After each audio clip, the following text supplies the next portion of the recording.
Baxter, sitting down with Aaron from Citizen Armor, and this was, I'll give everyone a little bit of the backstory, just how I heard about you guys. So you guys were one of the vendors at Shoot It Live a couple of weeks ago. Yep. I was there as well, the oddball real estate company in the midst of a big gun event. But anyway, I walked past the booth and I was like, well, this is pretty wild. You guys had some cool display stuff, and I saw the backpack work. We'll talk about that, really cool. But I'm like, well, this would be cool to talk about. And I think it's a super relevant product slash series of products in today's era. But let's do this. Start by maybe just giving us a little bit of how did this whole thing get birthed? Where did the where'd the idea for all this stuff come? Because we got some unique armor solutions. Correct. We did try to build a company that's different than everybody else that's out there in the market. The way this company got birthed was a few years ago. Well, let me back up. I've been an instructor for firearm safety, training people how to be safe with firearms for many, many years. And then one of my students came up to me and says, Aaron, can I buy some body armor? And I said, I don't know. That's I've never been asked that question before. The only people I knew that had body armor were police officers and really bad criminals. And civilians. I never thought about the idea of civilians having body armor. So I did some research, found out the laws across the United States. It was legal for all law-abiding citizens to own body armor. Right. So if you're not a felon, you can own it. So if you're a felon, you can't own armor? Nope. Interesting. It's against the law. Huh. And it's kind of like firearms. As a felon, you can't have firearms either. Sure. Obviously. Yep. So when I found that out, I went down to the local gun store and I says, I would like to buy some body armor. And he said, no. Can't sell it to you. Only for police. I said, but I'm legally allowed to own it. And he goes, I don't care. We can't sell it to you. He blamed the manufacturers, saying the manufacturers won't let us sell it to anybody else but police officers. That's kind of weird. That's what I was very upset. I was getting pretty upset at the time. So I said, I'm going to go to another gun dealership. And so I went to another gun store and I said, I'd like to buy some body armor. And they said, no, it's only for police officers. And so I started thinking about that need. I mean, this is how has been going on for about 6 months when I was mulling over these ideas and saying, okay, there's a need out there. How long ago is this? Oh, this is going back 3 years now. Okay. And so my previous experience to this, so you know what it is I've been in the finance industry for 20 plus years. First half of it was doing residential financing, which you and we connected on that for, so I've done quite a few VA loans and things like that. And then I went into commercial financing and I helped a lot of startup businesses raise money to get their businesses started. And then I went to the next business. So other than detour from armor for sure. It was a detour, but at the same time I was in the firearm safety industry, so I knew firearms. I knew how to properly teach people how to get their concealed carry permit, for example, and teach them how to use it safely in the home. And so I said, well, we got to create this product. And I'm living out in Colorado. I live out in the boonies, kind of in between Denver and Colorado Springs, north of the Black Forest area. I don't know if you know that area. No, but I like my privacy out there. But when I was there, I developed some relationships with some folks here, some good folks in Utah. And we found a way that we could put together technology to create something special. Because anytime I helped a new startup company get off the ground, I always wanted to show them, or I want to tell them, you need to be something different. You can't just open up a business to sell the same widgets everybody else sells. Sure. What is your unique selling proposition? What is going to be different between you and all your competition? And so this opportunity of coming up with a new type of body armor that wasn't in the marketplace intrigued me. And so we got in touch with some gentlemen who had some access to technologies using carbon nanotubes. You ever heard of carbon nanotubes? No. No. So it's not surprising that you don't. It's a relatively new discovery. So back in 2006, it was in an oil refinery up in Japan, I believe is where they found it. There was some residue inside one of the refineries. And the scientists picked up that residue and started doing some tests on it. And they found out it was carbon molecules formed in such a way that they were in tubes. okay? And as tubes, these molecules formed a very, very strong structure that allowed the scientists to figure out new applications that involved something that needed more strength, like re-entry vehicles for NASA. So some of these were used in the NASA program. Some were put in the Hubble telescope. They're being used in multiple different areas of science today because it's a super lightweight material, and yet it's very light, it's very strong, very lightweight and very strong. Yep. And so we found a way to tie in the carbon nanotube structures in with the aramid fibers. That's what Kevlar is. So Kevlar has all these strands, these yellow strands made of Kevlar that DuPont invented 60 years ago. And they have been using the same technology all this time, and it's been credited of saving hundreds of thousands, I'm not even sure, millions of lives have been saved because of Kevlar, and I applaud the use of it. But we can make it better. Some of the challenges that Kevlar has is, number one, it has a lifespan. So the moment it's created, it begins to die. Yep. And Well, and I'm guessing that's why you see, you know, as a civilian, I can go buy basically retired law enforcement Kevlar. it's over 5 years old. Right. And you know why they can't wear it anymore? I think it's just an age thing, isn't it? It's because it's degraded to such a point it can't guarantee to stop the bullets anymore. So if you're walking around with 5+ year old armor, the manufacturer won't stand behind it. That doesn't make me feel great. I wouldn't. Not that that's what I'm wearing, but I wouldn't, I wouldn't tell too many people about that. yeah, okay. But it's an important fact that people should know that it begins to degrade. And the more it's exposed to light, for example, like a lot of the armor has a barrier on the outside of it. It's a waterproof and airtight barrier. It's there to protect the armor from degrading quickly. So if air got into, if light got onto there, or moisture. Moisture is the second problem that you have with Kevlar. The moment Kevlar gets wet, it's like wet toilet paper. And you know how effective wet toilet paper is with a bullet? I thought you were going to go somewhere different with how effective wet toilet paper is. No, don't know how effective it is with a bullet. It doesn't do much to stop Makes it. sense. So we've got some simple videos that we put on our YouTube channel that shows you, we stick a piece of Kevlar armor in there, soak it for a few minutes, pull it out, and shoot it, and bullets fly right through it. Really? It's crazy. So That's I mean, what if you're in the rain? You know, I mean. rain, well, again, it's got that water protected seal around it. So if that seal's off. If it breaks, Got it. got a puncture in it, could even be pinhole punctures in it because moisture can get through those punctures. Shoot. It soaks the armor, and then all of a sudden you're walking around without any protection at all. Yeah, not great. So body sweat, humidity, all those things play a factor of exposing the vulnerability of Kevlar. Got it. And then the third problem that we found with Kevlar is that it has a hard time with multi-shots protection. Right. Okay, and the reason why Kevlar has a hard time with that is because remember those fibers I was telling you about that are crisscrossed? When a bullet hits it, it's going to pull all the strands on the vertical and the horizontal axes. And those lines go all the way up and down the armor. So after 4 or 5 hits, you've got lines flying all over that vest. And anytime a bullet can puncture through one of those areas of weakness, you can have penetration. Okay. So with a 10-shot scenario, it's not uncommon for even a current vest to have a pass-through, 1 or 2. Not always, but we've had it happen. Yeah. So Sorry. Psycho dogs. I know, He'll but figure it he's a out. beautiful dog, though. Thank you. He'll figure out his life in a moment here. But, so yeah. Okay, cool. So you guys have a different approach to all that. So right. So once we've incorporated the carbon nanotubes into those fibers, we have a formula that it's a proprietary formula that we developed.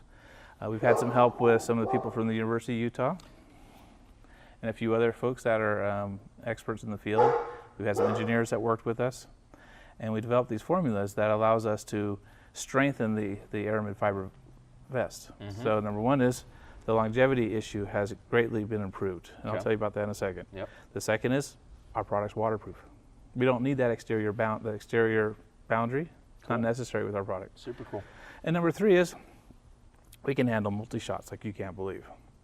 If you can go to our... Oh, I think I've seen this demo. I think I saw the demo you guys did on that. we unloaded, like did a mag dump of 60 rounds in Yeah. a matter of a few minutes. Yeah.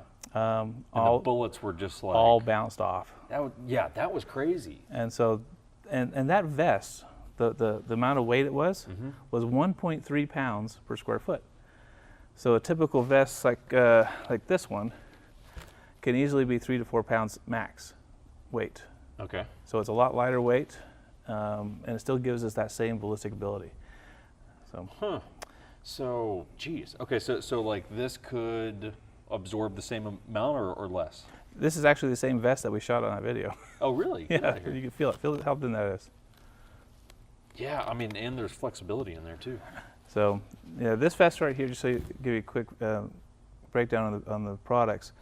This one here is similar to what your police officers would wear. It has the same kind of armor cut. It protects the same areas of coverage requirements that the NIJ, which is the National Institute of Justice, requires to certify vests before police officers can wear it and get a grant from the federal government. So it has these flaps over here that cover your sides and your back protection. Oh, Yep. that's what, it was backwards. We also have a little trauma plate here in front as well as an option for these. So again, Trauma plate, plate. as in, is that this guy? No, but it's similar in size. Okay. So what? It's just an extra It's level just an of extra level of protection. for So, vitals. so your, we can talk about back face deformation here. Don't let me forget to talk about back face deformation, okay? Okay. Because being so light, you're worried about, sure, we can catch the bullet, but what if it pushes into your body 3 inches Sure. and then pops out? You're Right. dead, Yeah, right? right. That's not good. So the question is, we'll talk about back face deformation in a second. But that's what this can help do. This can help reduce the trauma to your heart, your lungs, and your liver if you were to get hit straight in the chest, allowing you to recover faster so you can protect yourself, return fire, Whatever the or case or is, get yeah. out of there. Right. So that's another option people have. And some people actually like to use hard plates, you know, in case they want to confront somebody with a rifle, they can put a hard plate inside there as well. Yeah. General rule of advice: don't confront someone with a rifle, unless it's your job and you have Avoid to. it. Yeah, I'd avoid that I would one when avoid that one. possible. Yeah, this armor, let's talk about what it's rated for too, because Yeah. the armor, this is soft armor, which means all soft armor is basically rated for handguns. Now there's different levels. There's level 2, level 3A. Level 3A is the one that we rated our product to, and that'll stop everything up to a 44 Magnum.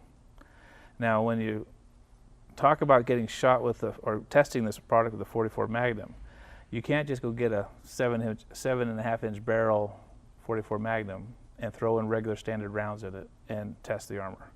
It's not sufficient. So when the NIJ tests the armor, they're using, well, first of all, their gun is like a $40,000 table gun. I know, I looked into getting one, it's ridiculously expensive. So when I bought the longest barrel gun I could find at the time, and it was like an 8-inch barrel, and I had to hit speeds of 1,640 feet per second. On a handgun. Right. So on the small 44 Magnum, on the regular 44 Magnum with regular ammo, I was only getting speeds of 1,250 feet per second. Big gap up to 1,600. Yeah. So the only way to get there is you have to increase the size of your barrel. That's number one. And number two is you have to load your ammo extremely hot. Yep. And so doing all those things that we did, the 12-inch barrel from, can't remember the name of the company, the handgun. It's like a little miniature cannon, breech opened, Thompson Contender. Okay. So we use a Thompson Contender as the pistol to test our armor. And we have to hand make all of our own ammunition, and then when you're testing it on a clay box. You don't put soft armor against anything hard, like a tree or You're wood. trying to simulate flesh. You're simulating the basically. flesh. Yeah. So you can't just use any clay. You have to use what's called aromaplastilina ballistic clay. Very expensive clay, doesn't dry out. But not only do you have to use this fancy clay, you also have to heat it up To simulate again, body a temperature Yeah. to 98 degrees. Jeez. And then you calibrate the clay. I mean, there's a lot of steps you go through when we simulate what the NIJ does to make sure that when we're testing armor, it meets their requirements. And then we've actually sent all this armor to the NIJ for full testing. Are they still working on that? Is that done? We passed all of their tests, and all of the tests are available on our website. And then we said, okay, great, let's test it also against the exotic rounds, right? Because they have your cop killer rounds, the Tokharovs, the SXTs, which is the old Black Talons. You have the FN-57. Yep. Yep, that's a freaking nasty Yep. round going like 3,000 feet per second. You got some of I think there's zinc bullets. Zinc like the metal? Yeah, it's really lightweight, and Nothing I've got at home, that's for sure. no, you got it's Liberty. I think Liberty Ammunition makes them, makes those, but they originally came out of Croatia. Okay. So the Tokharov is like a rifle round that puts into a handgun. Yep. Okay, so they had 13 rounds of ammunition that they had at the testing facility. We passed all of those except for one. So 12 of them got passed, certified on all of those. Cool. With this thin little. That's crazy, Piece of because armor. that is, I mean, because no one watching can feel that. I mean, light. That's light. I know a lot of parents have been concerned about how much the armor would weigh if they put it into the backpack of their kid. And they're going to notice it. Some of the stuff here, that's like less than. You're not going to. It's like half a pound. You're not going to notice that. I mean, that's yeah. I mean, it's nothing. It's like a quarter pounder with cheese. Like you can, if you're a kid, you can throw a quarter pounder in your backpack and throw some armor in there. Well, right on. Continue. so we also asked them to test it against longevity. Remember I was talking about, carbon nanotubes can make this product last longer than a typical Kevlar vest. Yep. So the NIJ labs have a 5-year conditioning test. Well, they'll stick the armor inside this tumbler for about 140 degrees with some other objects in there, beating it up over, I think it's like 8 days, 7 or 8 days. They're beating it, and then after it's done beating it up, then they soak it underwater, then they shoot it. Yeah. Okay. So if that outer barrier that you put in there to protect it got a hole in it during that conditioning period, Yeah, you're going down. you're going down. And Yeah. that's one of the hardest tests that most armor companies have a problem with. Yeah. And I didn't realize the testing was that extreme. I'm kind of scratching the surface on it, but yeah. Dang, that's crazy. The manual of all the instructions you have to meet to be able to simulate their test is like 300 pages. Wow. I mean, documents. clearly this is a good thing because if it's certified, approved, whatever the term is, it's been through the ringer to get to that point, but I had no idea it was that intensive. So another interesting people will say, is this NIJ certified? Mhm. Okay. This is not NIJ certified. Okay. Nobody who makes anything other than this can get an NIJ certification. This shape, which is what the police officers use, this vest is the only product the NIJ will certify. Why? They're only in the business of certifying vests. I can't tell you why they do that, but you can't certify, even though if you put the same armor that's in here, Yeah. inside here, you can't get a certification. Interesting. Whether it's in a backpack or this vest right here, because this vest does not meet this shape. Yep. We can't get this certified either. Huh. Same armor. Now this product here, we call this the T-Shield. The reason why we created this one was because we were being asked, particularly by undercover officers, for example, if we could build something that was easier to conceal underneath their shirts. Mm-hmm. And they just wanted to protect their heart, their lungs, and their liver. And so this product here was shaped in such a way to be able to do that. Now normally a shirt comes with a compression shirt that goes over the top of it as well. Okay. That actually helps hide more of the side Sure. rims. This 3D mesh material here allows the material to breathe better on your skin. So if you don't sweat to death Mm-hmm. using one of these vests. So we've had a number of security guards like this. We've had a number of politicians, and recently here in Utah, Yeah. actually wearing our armor when they do their public appearances. Sure. High profile. High people, profile, Yeah. wearing our armor in front of hundreds of thousands of people. Yeah. And so, And not cueing the whole world that hey, I'm we got wearing some body plates armor. on. Yep, Yeah. that's right. So, And super cool. And easy to travel with and all that. a lot of times people ask us questions about traveling with it. Can it go through security? And then, the X-ray machines that they have at the airports. Mm-hmm. So I got a funny story to tell you about that. Do it. So we we're putting together a partnership with a company out of Bangkok, Thailand. They're a custom bespoke suit tailor. I love this already. We just went full John Wick. We just went full John Wick on this show. Great. Yes. Continue. I should have brought the suit with me. Oh, I love it already. So we had we put together a solution for both the vest, the vest inside the suit, as well as the jacket itself, having our armor on both sides. So basically, they're getting double the coverage, right? And our test went really well. We have a couple videos on our YouTube channel you can look at. Oh, really? With the suit? With the suit, yeah. Oh, I got to check that out. Yeah, so we're shooting the suit with 357s, 9s, 45s, and all the bullets are just, well, the first layer catches it all. The second doesn't have any impact at all. The vest underneath it. So, and does the jacket or the vest? I mean, do they still look kind of presentable? Oh yeah, well, I wore it to church for months. Nobody knew I was wearing body armor. That is wild. And That's very cool.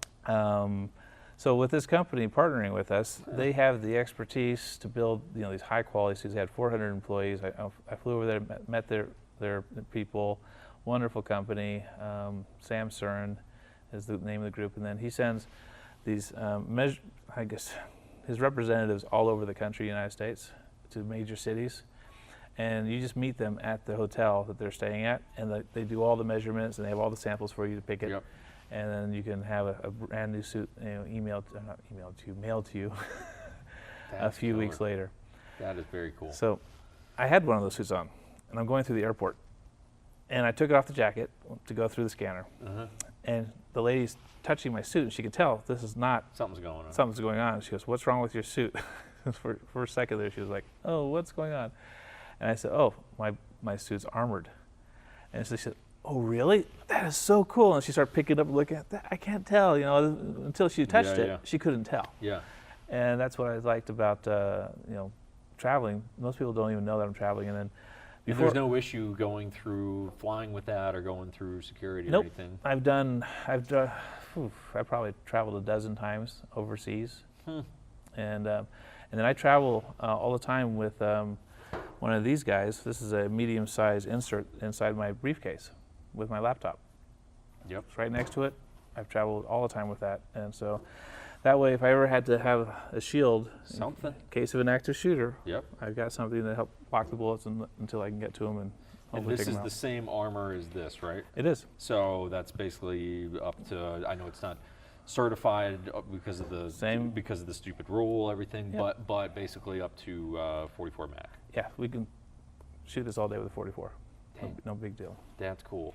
So I think this is particularly interesting in some of this stuff, and we'll kind of go down this rabbit hole, but in the, whether we like it or not, we're in a really not good era of school shootings being a fairly common thing, and none of us exactly like this trend, but it is a thing that is here that we're dealing with right now.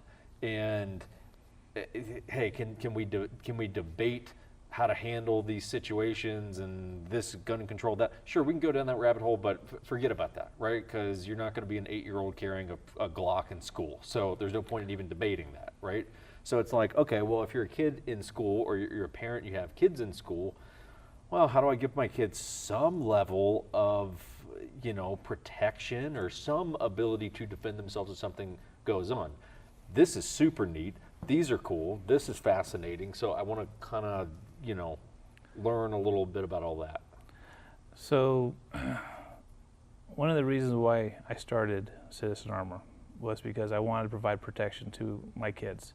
I've got 5 children. At the time we started this, I had 5 children in college, in a couple of different colleges. And like you said, these school shootings are a new phenomenon. Ever since Columbine took place, I think it was 1996, 7, like that, somewhere around there, the end of the 90s. It seems like there's been more and more copycats every year, growing more and more. That I think until that trend stops, we need to address these issues. Now, there's the pro-gun people who say they want to put more guns in schools, get more teachers certified and installing more guns in schools. And then there's other folks who are saying, no, not our schools. Guns Yep. are not a place for schools. I can tell you from personal experience, having taught a number of adults how to use guns safely and help them get their concealed carry permits, that there's probably some adults who should not be carrying. Oh, I'm a big believer in that statement. And I know our school system has a lot of very, how do I say it, folks who don't like guns and Sure. will never carry one. Yeah.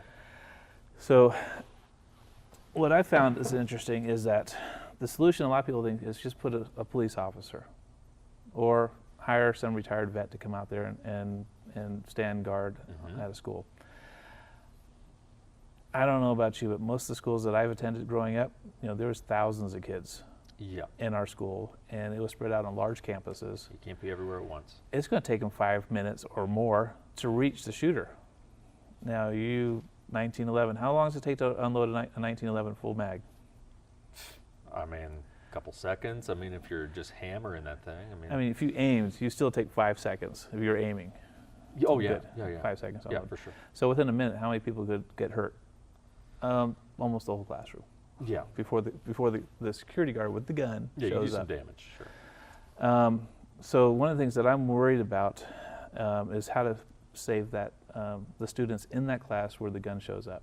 And most of the time, it turns out to be one of the fellow students who sticks a gun inside his pocket jacket. You can't protect against those. No. Unless you have a, what do you call it? Metal Metal detectors detector. and wands, and even that. Yeah. I mean, shoot. Parents don't want to send their kids to schools like that. No. Becomes a militarized school, and it's could it be valuable? Sure, but like the reality is, it's probably not going to happen. It's not going to happen. No. What I think can happen is we can give the teachers, who are really the ones that are responsible for protecting our kids, give them some tools. This, of course, is one of the latest tools that we invented at Citizen Armor, and this is, I'll show your viewers, this is a fully armored notebook, 3-ring notebook.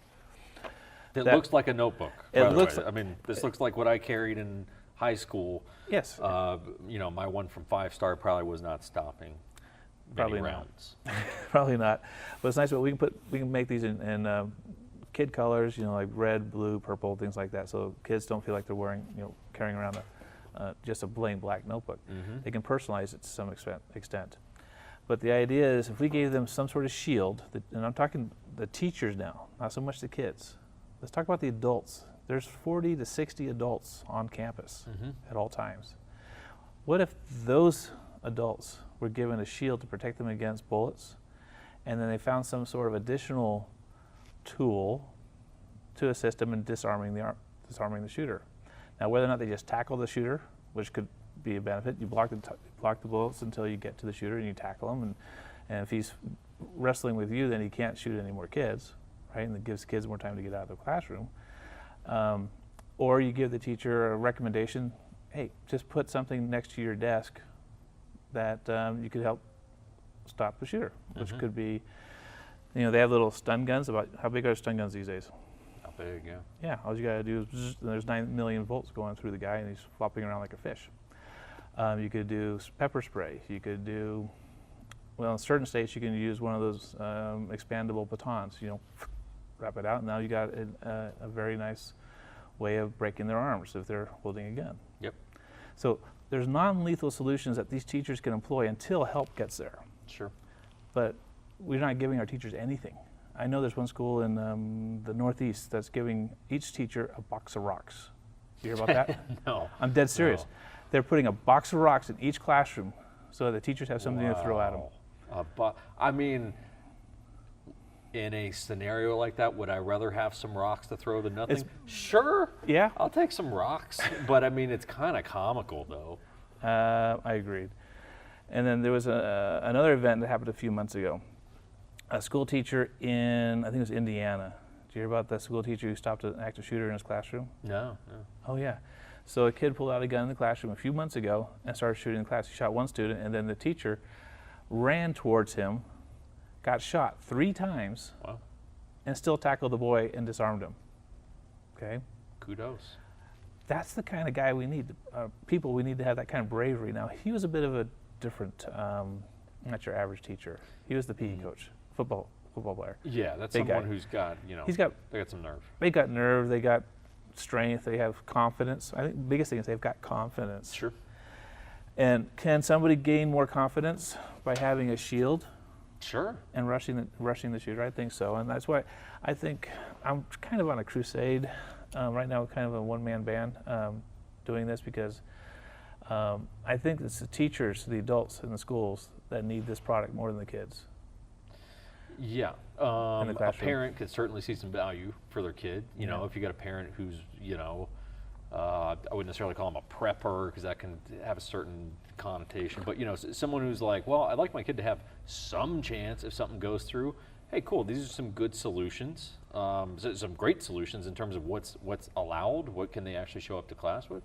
I mean, that's very clever. It doesn't scream, hey, yeah, we got some armor here. Yeah, Looks like a notebook. That's kind of a next level of, hey, if you really want to send your kid out, or shoot, whoever. I mean, plenty of people have backpacks on me all the time. Now you're getting into something that's super creative and very neat. This is very discreet. This is also discreet, but just sort of a next level of. So let's talk a little bit about the bag, because this is what I saw at Shoot It Live, where I was like, now that's clever. And, obviously it can be very useful for in school situations, but hey, look, a lot of people carry a bag instead of a briefcase or whatever. So I don't think it's just kids that, No, I mean, I think most adults today would prefer carrying a backpack instead of the briefcases that I carried a briefcase for years, being in the finance industry. Yeah. I switched over to a backpack as soon as I stopped wearing a three-piece suit going to work. Yeah, don't blame me. So it would look kind of funny in a three-piece suit, but whatever. A little funny, but whatever. What's interesting about this is called the RTG Armored Backpack, and we just came out with this about a month and a half ago. We created a video of this and put it on our YouTube channel, and then I'm not sure how they found out about us, but a organization called In the Know, it's kind of like a technology-driven channel on Facebook, found our YouTube channel and took our footage and reposted it on their. Great. Okay. Today, it's been about three weeks. 9.5 million people have watched that video. No way. That's 9.5 great million. news. So I woke up one morning, I got to the office, and I'm wondering, why is my phone blowing up? Why is my email blowing You up? just went viral. It did. It just went viral. People talk about videos going viral, and That happened. wondering it happened to us on this That's killer. product. And so what made it unique, of course, is the fact that, first of all, we took an OGO backpack, which is a very common, generic, civilian type backpack. This is one of the ones that they use mostly for carrying laptops, so it's really set up for laptops and that kind of work. And then we attached our armor pack to it. And I'll show you how it connects real quick right now. There's a zipper here that's attached. We sew this onto the OGO backpack, and there's a clip right here that we put onto it. And let me go ahead and show you how it actually demonstrates, okay? There we go. So if you're walking around with your backpack and all of a sudden you start hearing gunfire somewhere close by, and you want to deploy your armor, it only takes you a few seconds. Just watch this light. Just Watch watch that light above your head. Okay, go back up a little bit. And you can pull it over your head like this. And you have a full armored vest in the front, on the sides, and on the back. Same amount of armor that we put in this vest for the police officers is what we have in this vest for the civilians to use. That's wild, man. And That's so- very clever. Now, this also was designed with some mollies. I love mollies because I can attach extra stuff to here. So we can actually attach a molly holster. So if I was a concealed carry person, or if I was undercover police officer, when I deployed my vest, Guns ready to go. my gun's ready to go. And I can also molly an extra mag or two on the side as well. Yep. And then if I have identification up here saying police or CCW, Yep. means don't shoot me, I'm a good Yeah, guy. something that says, hey, I'm with you. Right. Yeah. That's what we did. I mean, that's really, really neat. And I get why that went viral, because that's something that, one, the bag and the whole setup, even when it's put together, it doesn't scream, hey, got some armor in this bag. You don't know. And then I've got a fairly discerning eye for this kind of stuff. As a CCW guy, I kind of look and, I see a little print there and shirt. There's nothing that's standing out about that bag to me. Yep. It's really neat. It's really, really neat. So one of the things applications that we saw that this could become useful, and we have to do a few tweaks, and we're in the process of doing these, is for paramedics. So if you're a paramedic and you're arriving at a scene where there's been gunshots fired, you can deploy armor with you at the time. You're carrying your medical bag, and they're building a quick release system so that actually, with a simple pull, his whole bag with all the medical supplies falls off the armor. The armor's still on. Oh, that's cool. And now he can do the work on the victim. And that's one of the things that I think paramedics were saying about the shooting at that nightclub in Florida a few years ago. Yep. That they held off on going in there to really help anybody because they didn't know if the shooter was stopped. Yeah, I remember hearing that too. And so Yeah. paramedics are today getting more and more protection than they used to in the past. Yeah, I mean, a paramedic, they're not a, you can take it off if you want, leave it on. Do whatever you want. You don't have to wear armor in the podcast studio if you don't feel like it. Okay. But no, you know, a paramedic, they're not a combat unit. You know, No, but as a first responder, a lot of times you might be walking into one. those shooters Yeah. are looking to create more damage. So there are a whole bunch of different applications. I know Oh yeah. Border Patrol asked us for something like this as well. And we're still in the process of talking to Border Patrol. They don't like walking around in 110, 115 degree weather wearing full body armor, No. but they can actually carry their armor with them and deploy it in a second. Yep. Is that how fast it was? How fast did it take me to deploy that? Yeah, I mean, I'd About say a it's second? fair. Yeah, second and a half.